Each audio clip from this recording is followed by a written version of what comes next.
বুধবার মৌসুমের শীতলতম দিন কাটালো রাজ্যবাসী। কনকনে ঠান্ডায় চুবুথুবু সাধারণ মানুষ, জনজীবনে প্রভাব।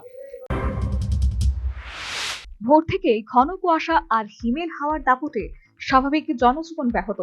শীত থেকে রেহাই পেতে পথে ঘাটে বাজারে ও বাস স্ট্যান্ডে আগুন পোহাতে দেখা যায় মানুষজনকে। সকাল সন্ধ্যা শীতে তবু সাধারণ পথে ঘাটে আগুন পুহিয়ে শীতের আমেজ উপভোগ করলেন। শীতটা মোটামুটি একটু বেশি প্রচুর পরিমাণ। আর ঠান্ডার সময় তো ঠান্ডা পড়বই, আগুন বইতাছি, তো একটু স্বাস্থ্যটা ভালো থাকতে হবে।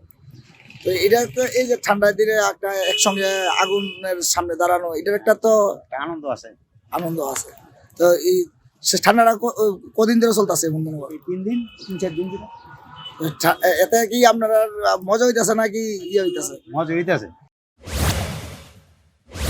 তবে এই ঠান্ডায় আনন্দের আমেজ উপভোগ করেছেন বলে অপর একাংশ সাধারণের অভিমত। তো ভালো ঠান্ডা। তো এই দুদিন কিভাবে এই ঠান্ডার মধ্যে মজা কিভাবে নিতেছে? সবাই মিলে আমরা আগুন টাগুন পোয়াইতেছি। ঠান্ডা বেশি ঠান্ডা পড়ছে, এই কারণে আগুন টাগুন পোয়াইতেছি, আমরা আনন্দ হয়ে আছি।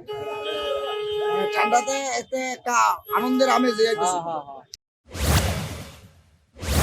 এই কনকনে ঠান্ডা উপভোগ্য হলেও সাধারণ মানুষের দৈনন্দিন জীবনে কিন্তু যথেষ্ট প্রভাব পড়েছে।